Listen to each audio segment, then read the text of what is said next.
கர்த்தருடைய நாம மகிமைப்படுவதாக. நான் உங்கள் சகோதரி மெஸ்ஸி தவராஜ். கர்த்தர் இன்றைக்கு நமக்கு தருகிற வசனம் கொலோசையர் 4:2. இடைவிடாமல் ஜெபம் பண்ணுங்கள், ஸ்தோத்திரத்துடன் ஜெபத்தில் விழித்திருங்கள். இதுதாங்க கர்த்தர் நமக்கு தருகிற வசனம். இடைவிடாமல் நாம் ஜெபிக்கணும். ஒரு காரியத்தை எடுத்தால் அந்த நம்மளுக்கு கிடைக்கும் வரைக்கும் இடைவிடாமல் வேலை செய்து கொண்டு இருக்க சிலையும் கூட நம்முடைய ஜெபம் தேவனிடத்தில் போய்கொண்டே இருக்கணும். அப்படி செய்கிற வேளையில் நாம் எதை கேட்கிறோமோ அதை தர சர்வ வல்லவர், நல்லவரும் வல்லவருமாய் இருக்கிறார். தானியேல் 3 தடவை ஒரு நாளில் தேவனுக்கு முன்பாக முழங்கால் படியிட்டு ஜெபம் பண்ணி ஸ்தோத்திரம் செலுத்தினான். ராஜாவை தான் வணங்கணும்னு சொல்லி சட்டம் வந்த போதிலும் கூட தானியேல் தேவனை தவிர வேற யாரையும் கையெடுக்கலை. அதே போல் தாவீது 3 வேளை அந்தி சந்தி மதியான வேளையில் தேவனை தேடி வந்தார்.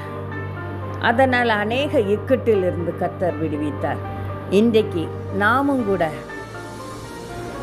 எப்பொழுதும் இடைவிடாமல் நாம் தேவனை தொழுது கொள்கிற வேளையில் நாம் எல்லா காரியங்களையும் பெற்றுக்கொள்வோம். எந்தெந்த காரியங்கள் தடைப்பட்டு இருக்கிறதோ எல்லா தடைகளும் நம்மளை விட்டு நீங்கி நாம் சுகமாய் வாழ கர்த்தர் கிருபை செய்வார்.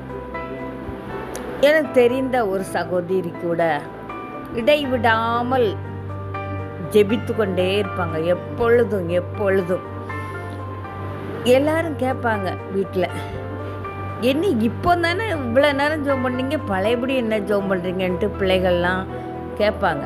அந்த அளவுக்கு அந்த சகோதரி ஜெபிப்பாங்க. அப்படி ஜெபித்ததினால அநேக தடைகள் அவங்க வாழ்க்கையை விட்டு நீங்கிச்சு. அநேக ஆசீர்வாதங்கள் அவங்க வீட்டை தேடி வந்தது.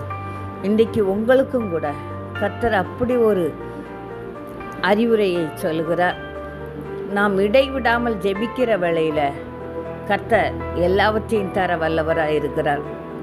ஒரு நாளைக்கு எல்லா ஜெபத்தையும் எல்லா ப்ரேயர் பாயிண்ட்ஸையும் சொல்லாமல் பர்டிகுலராக குறிப்பிட்ட விதமாக ஒரே ஒரு பாயிண்ட்ஸ், இன்றைக்கு இதை நம்ம பெற்றுக்கொள்ளணும், இது பெரும் வரைக்கும் நாம் தேவனை விடுவதில்லைன்னு சொல்லி யாக்கோபை போல உறுதியாக நான் ஜெபிக்கிற வேளையில் நாம் எல்லாவற்றையும் பெற்றுக்கொள்வோம். கர்த்தர் தாமே இந்த வார்த்தை ஆசீர்வதிப்பாராக. ஆமென்.